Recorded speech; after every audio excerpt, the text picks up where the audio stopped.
Hello everyone. Welcome. We are at Meet the Maven Instagram Live. I have the fabulous Dr. Monica Britton West, who is going to be on with me. I am super excited. She'll be on shortly. And in the meantime, if you have not signed up for the Purpose Plan Profit Accelerator, I don't know what you're waiting for, so make sure that you look at that while you're, while you're finished with while you're finished with this. And I see Monica here, so we're gonna have her up. I'm gonna be talking to her and let me know it's Friday, so say hi. Let me know how you're feeling. Give me an emoji or give me something. Let me know. Hey, Monica, how are you? I'm great. How are you? I am better. I was ill Oh and no. yes, and Lord, and so what I say, I'm a pediatrician, right? So I honestly always say like the diseases, the colds that the kids give you are like 8,000 times worse than Yes. any other thing known to man. And Yes. any other pediatrician knows that, but like, and you also know the moment when when that child coughs and the droplet enters into into your airway and Yes. there's a chill and time freezes. Yes. Yes. Absolutely. Now that's funny, but true. Exactly.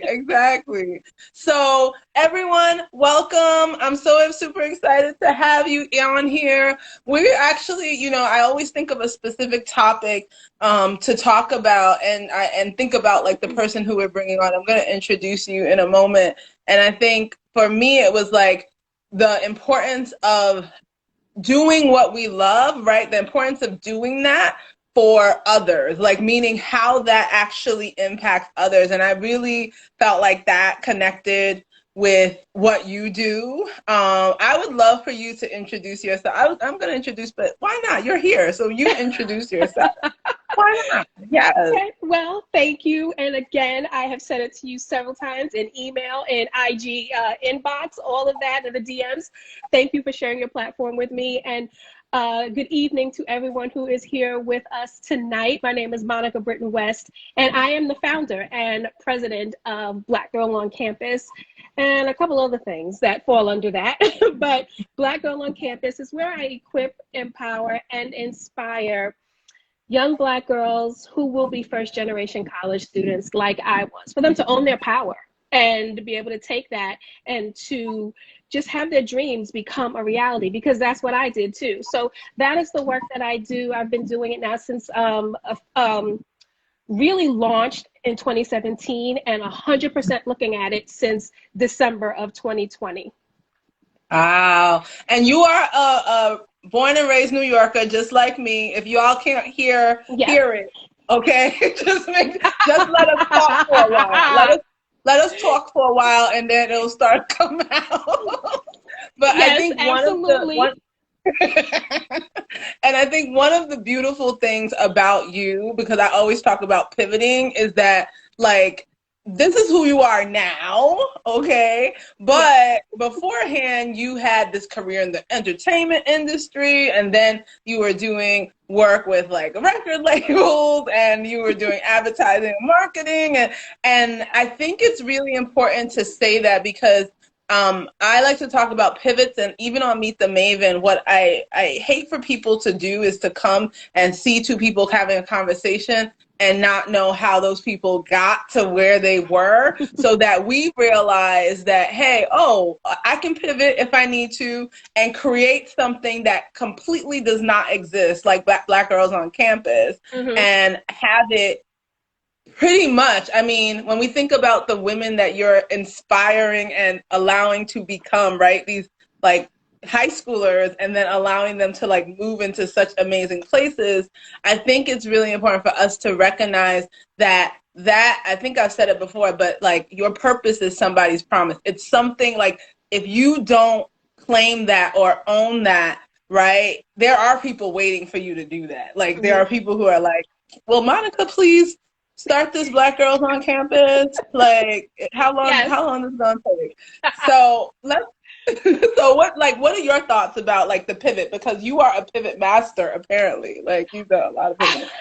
I actually am, is when you were saying it. I mean, because, I came on to share and talk a little bit about Black Girl on Campus and what it is that I do now. But originally, like you said, I worked in the entertainment industry. I was working at various record companies that people know, Virgin Records, Universal, Motown Records, all of those doing marketing and PR, all of that. That was the initial thing that I did when I graduated from college. And then in 2006, I pivoted out of corporate entertainment, all of that, moved to a nonprofit in the religious space. I was actually working at a church, and I worked there doing similar stuff, marketing, communications, and PR, but also it afforded me the opportunity to do a little bit more, how can I say, just doing it, but in a different way. I mean, because it was a fairly big church. So I did that from 2006. And then in 2020, I think for everybody, people became very reflective in 2020. Like I said earlier, I officially launched BGOC in 2017, but it had been in my head since 2012, and officially launched in 2017. And then 2020 happens, very reflective, time to think, time to really figure out, what am I trying to do? What do I want to do in my life? And you know what? I ended up leaving, like I said, in November, and officially just being on my own and in the entrepreneurial space 100% in December 2020. And I pivoted because truly, Dr. O, can I call you Dr. O? Of course. You can call me Omolara, by the way, too. I Okay. mean, that would be fine. Okay. I love when people have some awesome title. Like, I have a mentee who is an attorney, and I'm like, oh, excuse me, Esquire. Like, I love when, we have these, put our time and energy into making our dreams become a reality. And I'm like, I respect that. And I'm going to give you your flowers and your props while you're walking around here. So I ended up pivoting just because I couldn't run from it anymore. Like, working with young Black girls is my passion. It makes me move, and it just makes me excited. How people say, what would you do if you could do it for free? That's it. Like, working with girls to help them not stumble over any issues. I mean, because I think you and I can agree, there's really nothing new under the sun. And we experience things like, what we experience is what our moms experience, is what our grandmas experience, and all of that. So it's like, and realizing that I have that connection, have that relationship that I build. And it's very innocuous. It's very just organic. I'm not like chasing them, trying to be like, oh, trying to be, it's like they come to me, and it's always been very weird to me, but I just could not run away from it anymore. It's like, everybody that knows me, they say, or work with me, or even mentees from before, they're like, I don't know where I'd be without you. You're the best mentor ever. And, reflecting on the lives that I know that I have impacted, that's my yardstick for success. That's what lets me know that, and let me know that I really needed to do this. It's like, you're either going to do it, or you're just I didn't want to be like, woulda, shoulda, coulda, but didn't. So that is why. I think for you, one of the things, like, why I do these Meet the Mavens, I've explained to you, really is because I feel like there are a lot of us who sit there with that, calling, it's like, wait, the first thing I think about when I wake up is the last thing I think about. It's like, oh my gosh, why won't this thing go? My life could be just simpler if I would just be able to do and not have this thing in my head. And like you said, there's but we don't maybe talk about the choice, right? There's a choice in a decision in terms of saying, I'm going to run towards that, or I'm going to just continue to close my ears and go the way that I'm going. And I would love for you a little bit to talk about the challenge that came with that, because I think a lot of people do say, hey, this idea, some of the things that I've heard, it sounds ridiculous. What are people going to think? I'm doing something completely different. That's not what I went to school for. I got debt, Omolara. Can you? Okay. And then like so many reasons, right, about why we are not going to go to that path. And like even now, I'm doing this workshop on August 14th, and it's really about if you have that idea, that burning idea, or if the idea that you've already manifested, but you haven't put in your due diligence to truly like move it forward. Let's help you do that. And I think a lot of us sit in this space where we're thinking about, well, I don't think so. It does. And so tell me a little bit about that process and any other challenges that you think came up when you first decided that I think I'm going to go towards BGOC, but I'm a little scared. Well, like I said, I had this idea. The idea, number one, I didn't have it. I just say flat out, I'm a God girl. I say it on my platform all the time. So I was laying on my couch, and it literally dropped into my head in 2012. I wasn't a big journaler back then, and I wish I would have written it down so I knew the exact date and all of that. But in 2012, it was like there, the name, everything, what I'd be doing. And talk about scared. It took me 5 years to move, like, to even launch it and say anything to anybody else. So, I mean, I was my own just block in it all. Like, it was me, like, because I wasn't a teacher. I wasn't a principal. I didn't get a degree in education. I don't have any of those things. And that was the thing that was kind of holding me back. Like, who am I to talk about it? But then, my mentor said to me, she's like, you're the best person to do it because number one, you have the passion for it. And number two, you do have the experience. You were a first generation college student. You know what it is to be a first generation. It doesn't matter how far back you graduated, like all of the experience that you've had over this time and all of the mentoring that you've done, that speaks to it in how you're able to really do this work and how you have the organic connection. So, I mean, going into the entrepreneurial space about, not gonna have that check every 2 weeks, benefits, oh my gosh, my retirement, what is all of that gonna look like? But you know what? It's like once I made the decision in August of 2020 to say, yes, I'm giving myself 90 days and I have got to go, because it was like a weight on me. Because if I wouldn't have left, I don't know, there's no way, there wouldn't have been a way for me. Because there are several people that have, full-time jobs and then also have like their side hustle. And I think the difference is that I didn't want this to be a side hustle. And it would have always been that. And I would have always, as my mentor and I talk about, and she even said, it's like I'm always glancing at it.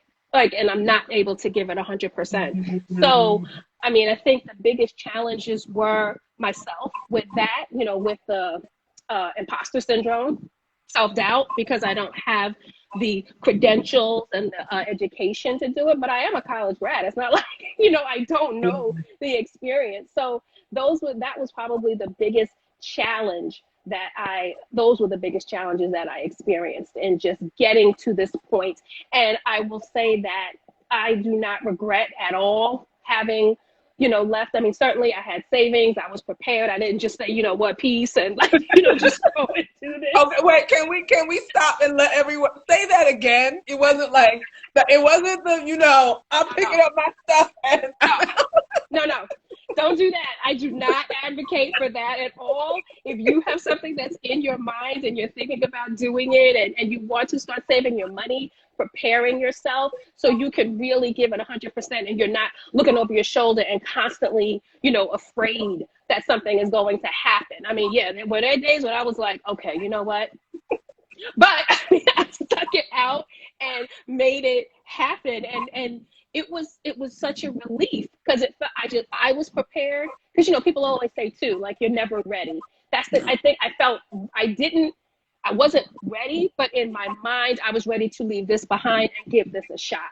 And I don't have any regrets on doing that at all. It's been exhilarating to be able to look at BGOC 100% every day and not be worrying about, I'm trying to do something BGOC and then I'm getting over here a phone call from work. and also just being in integrity with that, because Yes. I'm also a person who likes to be in integrity. So it wasn't like I was working on BGOC during my workday, because it's just, you know, I had work to do for my employer, and I didn't want to be trying to like slide things in here and there. So being able to operate in that space as well is something that I love.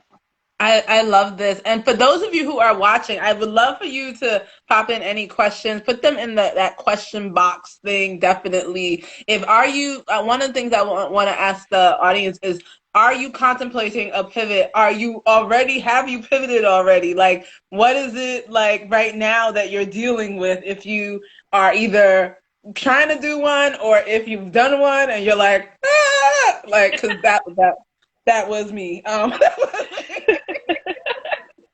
And me too. I What? don't want to front. Like I was like, yeah, I was excited about it, but I was like, okay, what are you doing? Because I've always had a job. I've always been a person that's comfortable in working and, you know, comfortable in, you know, having an employer. And it's very interesting because my parents, my mom was the worker. She was at the corporate environment, working for companies and all of that. My dad was an entrepreneur for as long as I can remember. And I've been thinking a lot, especially since I've now they both passed away, is that what made me choose my mom's side, like my mom's direction, her path, over my dad's path.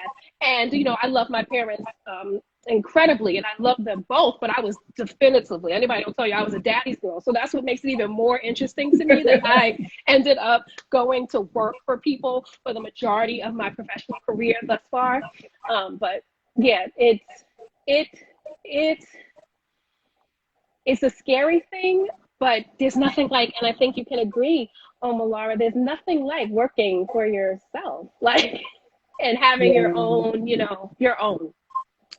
Yeah, yeah. And I think many of us, it's because many of us move into being employees is because like that's what we see and that's what, you know, and you know, I think for me, like I said, I was happy with my every 2 weeks check, even though my mom, who's the serial entrepreneur, was like, you know how much more that they're giving, like, you know, my mom. Mm-hmm. And I think that it's really important for us to all think about what is it that we want to create, like whatever that is. Like it doesn't have to be a whole full-fledged business, but I feel like just ancestrally, I guess I say, I feel like we are creators, like we are, you know, creative, and we also are creators. And I think in this society in particular, because none of the spaces that were created were meant for us, and so like we've had to create, like even in our positions. I like to say like I was a very big entrepreneur like at my space, because I was like, yeah, this job, that's not gonna work, so let's create this and I'll do that. And like that was kind of the work. And I saw Falake talk about that she pivoted, but the logistics of when to move exactly was related to being disabled. As someone who's also disabled, I like to say an invisible disability, I think that really jump started the idea that if people can't change their agenda, you're going to have to, you know, if you can't change your agenda, then you're going to have to change your environment. And I think what happened for me was that due to the disability, I needed to get my work to change the environment, to change the way that they were basically saying, do these 5 jobs, but we'll only pay you for 1 job. But do these 5. And it was like I was doing that until I couldn't anymore. And then I was like, yeah, I can't do that. And they're like, oh, well, that's how we roll here. You know, that's what you're going to do, right? You're a Black woman, like that's kind of what we think, right? Right. You're not supposed to take vacations, PTO, or anything like that, and just do much more than you're supposed to. Then we say it again. Say it.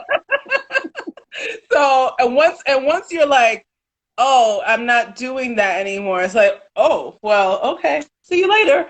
And so I would love for you to talk, because I think this is really important in terms of having the foundation in other women to see kind of what's possible. And so can you talk a little bit about what you do in Black Girls on Campus? Because as you know, I have a lot of an audience who are Black women professionals. And I think all of us are like, once you get to a certain level, it's like, how do we make sure like other girls can do that? And so I think that's really powerful. And so if you could talk a bit about Black girls on campus and how you move through that. Yeah.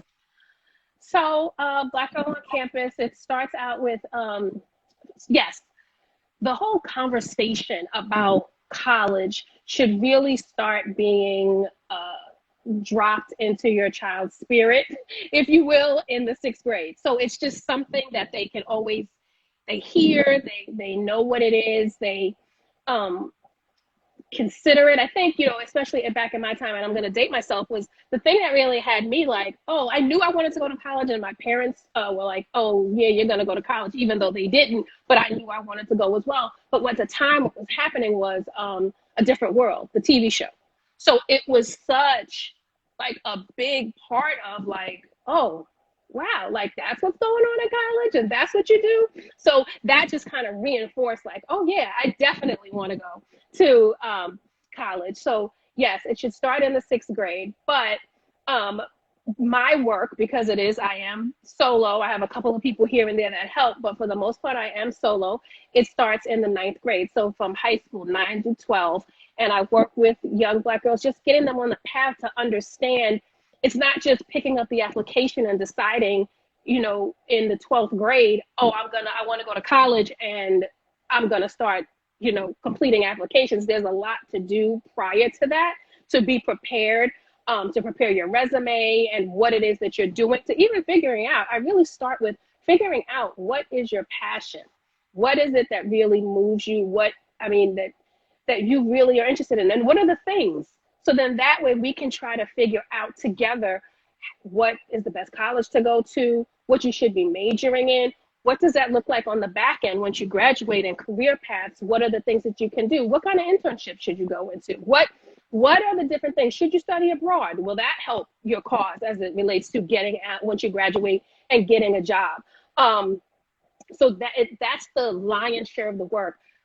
Girls will be first generation college students in grades 9 through 12, and helping them take those steps and understand that the cost of college, even, a lot of students and I've seen students go to colleges because they wanted to, or something like that, go out of state because, oh, I want to go to that college. And then unfortunately they're back home the following year because their family really couldn't afford it. Like, and I don't want to say didn't think through it, but it's like the parents want to make the dream come true, which I think is great.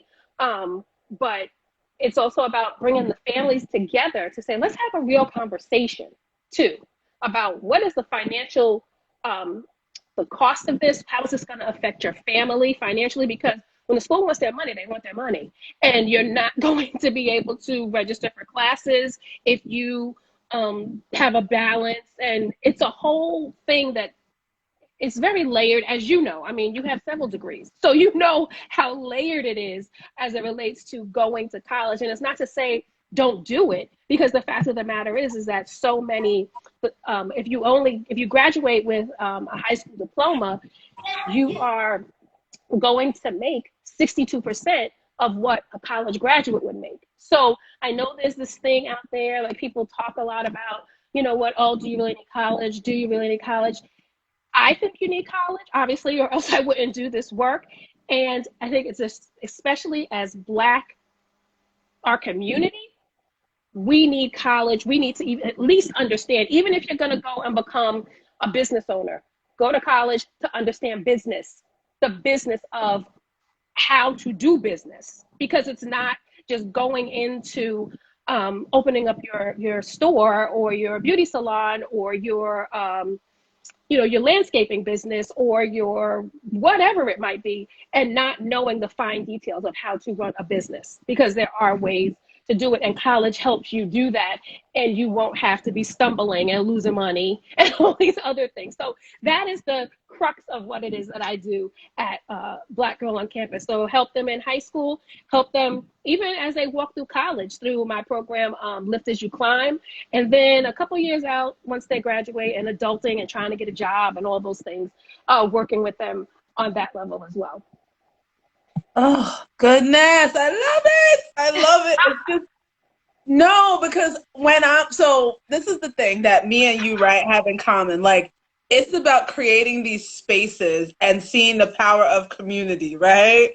And I think, because as you were talking, it's just like being able to just literally make it easy for those young women, right? Being able to say, you know what, I'm so busy. Like, even for, a lot of people don't think about Black women physicians as people who need help or support, right? They're like, you're fine. You made it to be a doctor. You good. Like, yeah. Hallelujah. But then trying to just be like, how can I juggle? Where do I need to find things? Because you just have so much on you, right? Yeah. And so I think for those young women especially, and also for us as Black women, when I think about a lot of the medical students I was with pre-med, and I think about our white counterparts, they were just going to school, right? Like, we were like taking care of these people, doing this, we got this job, doing this, we have, and it's like, wait, like when I'm talking to them, I'm like, oh my God, like, how are you doing all of this? And so if there's any way where you can take that bag and that carry and all of that baggage off of somebody in some way and be like, you know what, let's make this really simple for you, because I know there's a lot going on. I think that's so important. And I think it also allows for the path to be much easier, whether it be going into entrepreneurship. I know for some of the women we support now, it's much easier because they're like, oh, there's a strategy. Oh, this is, I don't got to bump my head this way and this way. And finally, 8 years later, I've made it. Right. Yeah. Yeah. I mean, I want to ask you, for all of us who are usually put in these spaces, right, of mentorship, you make it somewhere. It's like, okay, lift as you climb, right? And what do you think are the 3 most important things that you want Black women to know when it comes to supporting this next generation? Because, people got stuff to say, right? Everyone, the generation above always has something to say about the generation below. Yeah. So what do you think is really important for Black women in general in terms of like supporting this next generation? Absolutely. I think you just said it. And like I just said a few minutes ago, one of my programs is called Lift as You Climb for that very reason. And I think that it's important for Black women to know that we need to lift it, that like it should be like in a fabric of our lives. I mean, you mentioned the ancestors earlier and ancestral. And it's like our ancestors were doing that. They were lifting as they were climbing in whatever way that they were, like people who take, and for me, seeing my mom working. My mom had a great job, and she was the only African-American supervisor where she worked, female and African-American, period. And seeing that and instilling that back in me, it's like, our girls need us. They need us who have the insight and the experience so like you said, they're not trying to figure it out on their own. And there's something to be said about obviously having your own experiences, but just if there is some story, some anecdote, you could be a listening ear to someone, to a young woman, do that. I'm doing some work with my alma mater, and I was just on a call yesterday with 2 young ladies that I am working with. Oh, and here is one of the people that I work with on it. Hey, Sarah. I am on the Alumni Association board with my alma mater, and another woman, another African-American woman is on the board with me. Her name is Sarah Richberg. She's an awesome real estate agent here in New York City, if you're looking.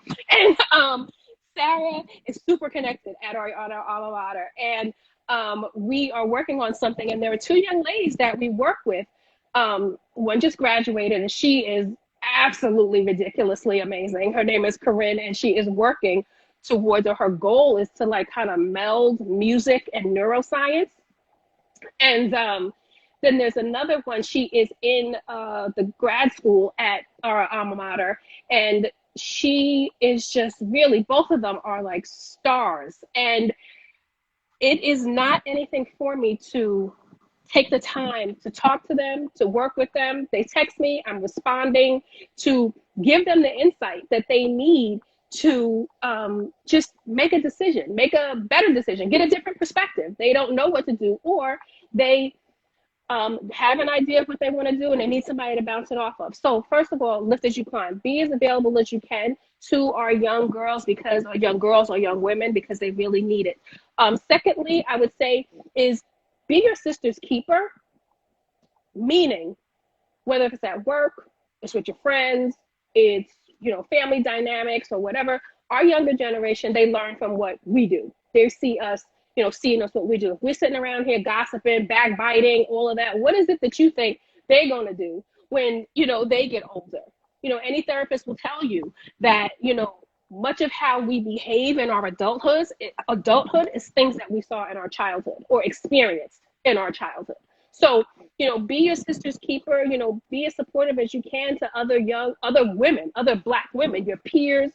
Be respectful, obviously, to your elders, and, you know, women who are like, you know, a generation maybe behind you. You know, be as respectful as you can. Be respectful. Treat somebody the way you want to be treated, and especially when, you know, our young girls are around and watching. And I think the final thing I would say is, you know, protect your mental and your physical health.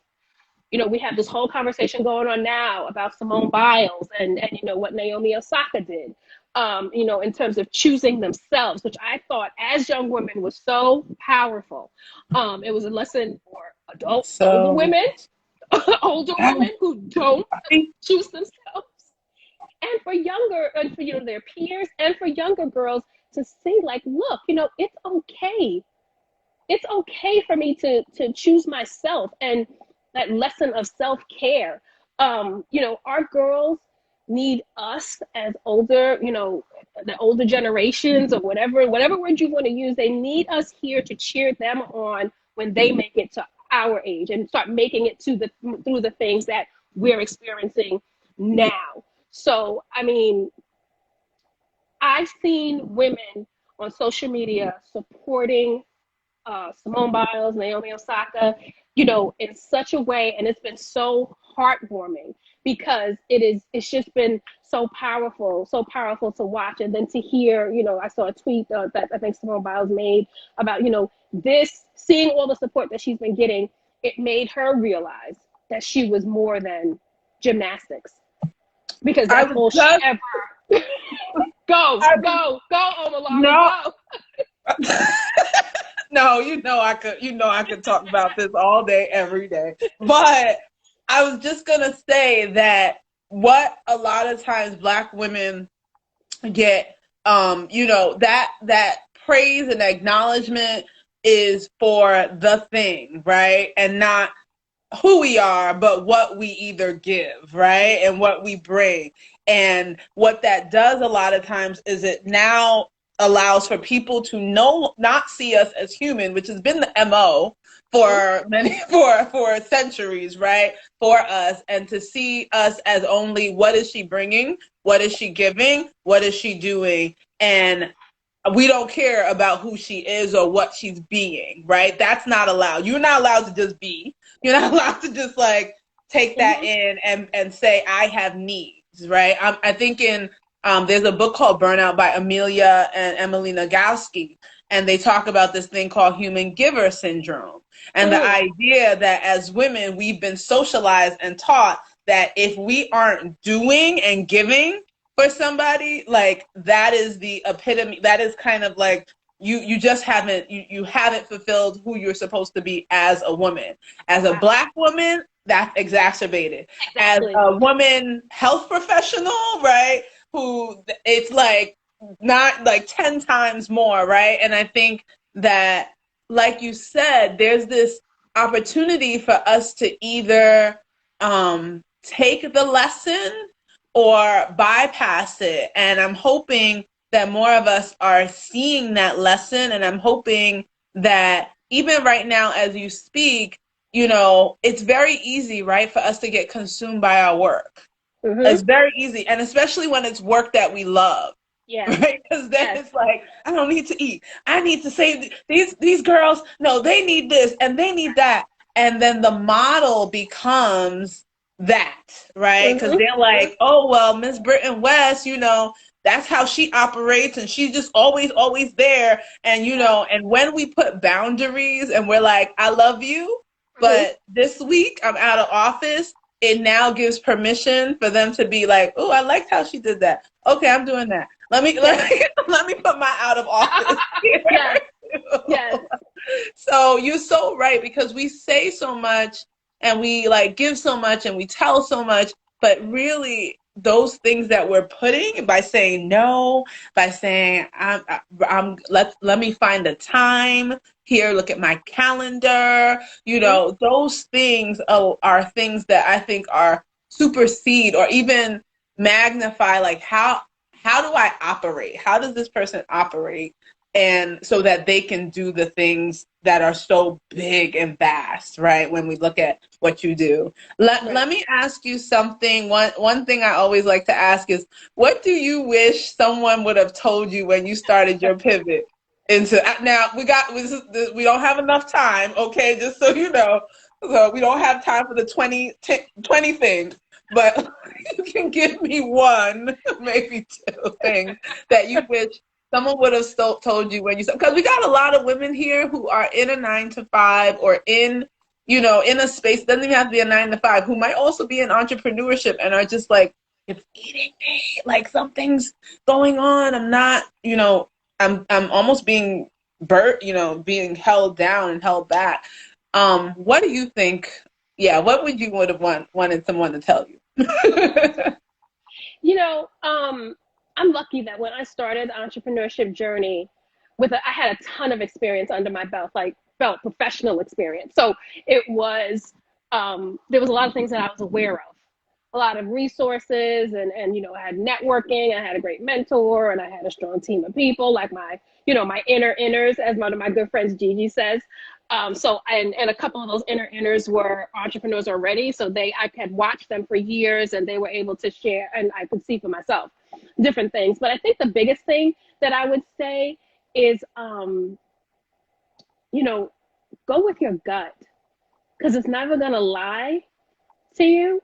Like, it's never gonna, like, go with your, as my mentor says, go with your first mind. Because that's typically the thing. She and I, we've been having a lot of those first mind things lately. And it's like something that we talk was like, oh my gosh, I don't know what I'm supposed to be doing in this instance or whatever. And then she was like pulling out some notebook that she had written in 2018. And she was like, it's right there. Like, you know, so go with your first mind, because it's typically right. So definitely do that. And I just said this to someone. I say this a lot too. You know, to quote the great Maya Angelou, like, you know, when people show you who they are, believe them. Don't keep trying to, you know, especially in a business environment. Like, if you feel this, it kind of goes with your gut. Like, if you are going into something and you feel like a little trepidation and someone kind of does something or says something that's a little off, you know what? You got to go with that, because it's not happening, it's not coming, it's not dropping out of the universe for nothing. So it's meant for you to kind of pick up that nugget and say, you know, is this the right thing for me? You know, because not all money is good money. All right, you heard it first. Because I agree with you. I think there's this thing of knowing, like an intuition, and I think that we almost get it beaten out of us, like not to listen to ourselves. Like, how many times have you been like seeing those like questions that come up to, like, you know, in Facebook groups or other places where it's like, I know God told you something. God, like, and we're just like, well, I'm going to ask this. I'm going to ask Reddit. I'm going to ask my Instagram people. Then I'm going to ask like all of these other people. And it's like, would you just sit down and close your eyes for just 1 second. Just sit down and sat down, and just listen, because what you're hearing is what you're hearing. Thank you. exactly. Just listen for a second. Just a second, okay? You don't need to or whatever. But I think you're right. I think we get it beaten out of us that, you know, this whole thing about believe Black women. I feel like a lot of times, like, we get it beaten out of us not to believe Black women, believe ourselves, right? And Right. trust Mm-hmm. ourselves. And I think that has been one of the life-changing, because entrepreneurship is a truly personal development ride. Like, it's like you're going to learn about yourself quickly. And it's like, and I feel like that piece of being able to say, but I don't know what the decision is. Let me ask this person, and finally sitting down and being like, you know what? What do I think it is? Because usually that is that sitting down is like that listening and that channel where, if a lot of us pray so much that we are in these one-sided relationship conversations with God, where it's like God is like, okay, I'm ready. She's talking to me, and then it's like, okay, in the name of Jesus, amen. All right, let me go. But I wanted to say something. Okay, well, I guess I'll catch you when I catch you. And I love that, Monica. I really think that's so powerful for us to sit down and do that. So first, before we go to my last question, which is a nice, fun question, I want you to tell us a little bit about how can we support Black girls on campus? What's the best way for all of these women, those who are going to be watching the replay, those who are going to be listening on the podcast, when we get on the podcast, all of them, what is the best way that we can support Black girls on campus, and what do you have in the pipeline right now that so we can look forward to that? Yeah. Well, in line with, you know, knowing when to step back and taking a seat for a minute, all of July, I just took a break, for lack of a better term. Like, I wasn't, thank you. I wasn't, you know, on my social media as much. Like, you know, I used to be on like every day, posting all the time. I mean, I did some things in stories and stuff like that, and something popped up that was interesting that I wanted to share with the community. I shared that. But I basically was just taking care of myself, but then also working on things as the new academic year is upon us. You know, here it isn't. Here in New York, we start school in September, but in a lot of places they start in August. So I've been working on a lot of great things that I'm super duper excited about. I mean, you know, folks can go to the link in my bio and get on my email list so they can get in my, what I call the on-campus community. And there are, you know, I share a lot of resources, and I'm really going to amp that up and pull a little bit back from the whole social media game, because I can't play this algorithm game. So like, I really want to, but I also want to engage more with people one-on-one in the email community, and also, you know, just to be able to answer questions, because everybody's not on social media. Everybody isn't sitting on here all day to see, and you know how it is to scroll, and you know, you lose things, you miss important things. So definitely join my on-campus community, get on the email list. I'm not going to be like, you know, hitting your email up every day. I don't do that, because I have a blog post is it a blog post, I think, or somewhere where I had written, like, you know, I have several email addresses, which is like crazy, but I have like 9,000 emails that I need to clean out. It's terrific, because I just different things that I'm, you know, emails that constantly are coming, like, you know, stores or whatever it might be. So that's one. Don't worry about me like blowing your email box up like that every day, having something to say twice a day. No, that's not going to happen. But I will be giving really valuable information there. Also, visit my website, monicabritton.com. The link is also in my bio for that. To just learn more fully about Black Girl on Campus, my PATH program, which is, because it's a program, so it's like PATH is the high school students, Lift as You Climb is the college students. And then, of course, I have a podcast as well, going to be starting season 2 in September, I believe it is. I'm actually thinking about maybe doing a little something in August. But On Campus with Monica Britton West is my podcast where I talk about all things college planning, Black girl excellence, and those types of things. And I was over. That's how we came together, because I was in Dr. Omalara's ear saying, "Oh, will you please be on my podcast?" So she is going to be a guest this season, which I'm super excited about. So I anybody, made it, guys. I made it on the list. so she is going to be on talking about all things greatness that she does, and just encouraging our young babies who are interested in being, going into the medical field and all that type of stuff. And then the biggest thing, well, on my website, you learn about the services, you learn about the products that I have that are available right now. And the biggest thing that I'm excited about is that I am starting a membership community, College Knowledge University. And that's for students who are in the 11th grade, 12th grade, and high school. Like, it's kind of more of an advanced, drill down. Because what I've also been finding is that there are so many young ladies who aren't prepared, and they get into 11th grade or even 12th grade, and it's like, what do I do? What am I doing? So it's for them, and it's also for first year students who are in college, of course, first generation Black girls, and just having more access to me, more access to experts who are going to really do some real drill down work to get them prepared for whatever season they're in as it relates to their college planning and college prep journey, or just being in college and excelling through college and having some great student success. So you can learn more about College Knowledge University also by clicking the link in my bio over on my profile. I love it. I love it.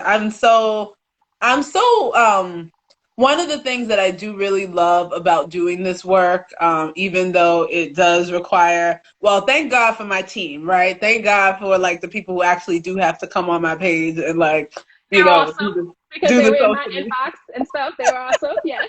right? Do the social media and everything. I think a huge piece of this is really around being able to know, right, because you have those people, because I'm talking to the solopreneurs there, I'm talking to some of them listening who you can't get to the great of you because you haven't decided to let go of some of the things that aren't in your genius, so that and bring those people, right? Praise hands. Praise hands emoji. Go on. You have not brought those other people who are that's my genius. Let me do that. So now I can start a membership community, right? Because I'm not busy on, Instagram trying to be like, which one? No, now I have somebody do that. So now I can sit and say, this is what I'm supposed to be doing now. This is how I get to great.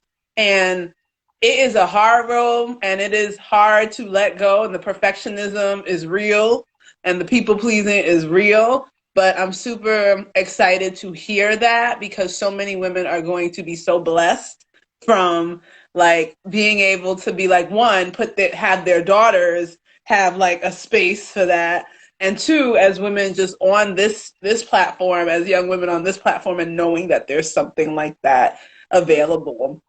It's so powerful. So I'm just really proud of you. We New Yorkers, so we know, we always, it's just easy. But Yeah.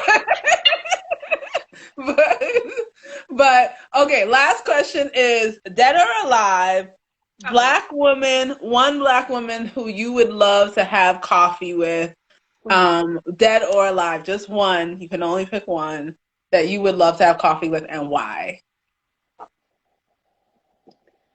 The immediate answer was, and it comes up so rote, but the immediate answer is Michelle Obama. Simply for the fact that when you learn her story, which everybody knows, I'm not gonna talk about it, but when you know her story, and then it pops into my mind just seeing how poised she was through all of everything, and how much of an impact she made. She was like the epitome of, we can't be what we don't see, and how she has really just made an impact, even on me as someone who was almost her peer, in age and stuff like that. The grace and the just, she is also like lift as you climb, between like, her whole becoming tour and her becoming book and all those things, and encouraging Black women to do X, Y, and Z. And then not for nothing, selfishly, because it's like, if I meet her, I'm gonna definitely hit her up to do Black Girl on Campus. So become like a mentor, like, be in College Knowledge University and be teaching something for me. So, but I just think that she's such a wonderful, and I would want it to be, and the reason I said her is because, like, there are so many women in history who have passed away, who are amazing and had an amazing impact, and we've learned so much, and they've paved such a way for us to be where we are today. But to have someone living, breathing right now that I could talk to and really get some real-time answers from, I would love that. Awesome. So, guys, I hope that this has been, she said, shoot your shot. And we don't do that enough, by the way, right? We're sitting there like, what are they going to do? Listen, if you don't get up and just say, excuse me, okay, let me tell you about what I do. And no, I do think that that's absolutely powerful. I think, like, this whole conversation, I know that you support younger women, but I think, I'm hoping that it helps us all to kind of see, like, the reality and just see it's not a huge thing for you to have an idea and say, you know what, let me put in the work, the time, think about it, and actually, like, take this seriously and move it into fruition. It's like you said, it's us standing in our way. And so and also for all of you who are still in that space, remember, please go to Black Girl on Campus to, like, really support the amazing work that Monica's doing. If you also have an idea that you're like, you know what, this made me think that thing that I want to do is not that, then definitely also hop onto our link for our accelerator, our Purpose Plan Profit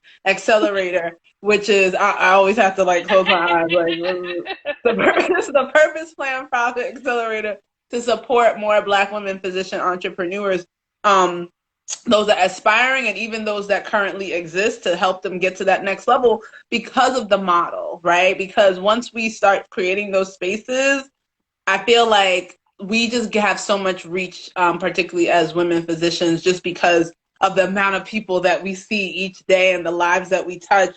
And I think it's really important that there's also a certain amount of privilege that we have. And if we're not using that to start to create our spaces, how do we now teach and normalize it for other people who are in our orbit? And so I'm super happy to have had this conversation with you, Monica. Like, you dropped some awesome gems, and also just really excited to continue the process with you and continue, like, I'm gonna get roped in. I already know, so I'm just waiting. I'm glad that you know. I am glad that you know.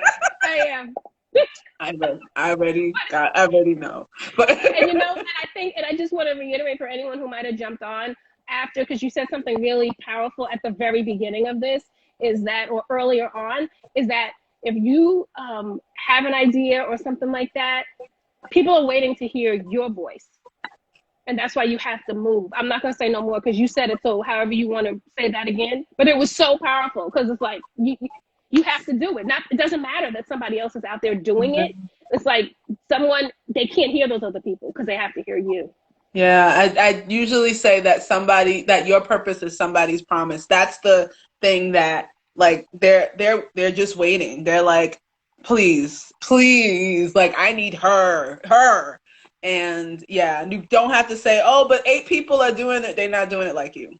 They're not doing it like the way that you're gonna do it. And so this is so important. Thank you so much for blessing our Fridays. I have a virtual happy hour to go to with the women in my community.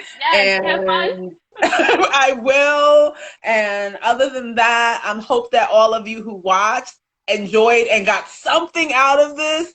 And I'm hoping that you also, like some of you, make sure you tag other friends, share this. I'm putting this on IGTV, so share it with as many people who need to hear the story from Monica, and also just be able to be a follower of both of our pages. Whoever's page you came from, Follow Yes. the other one.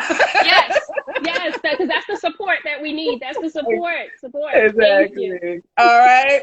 Have a good weekend. Bye, everyone. I'll see you next week. Bye. Bye.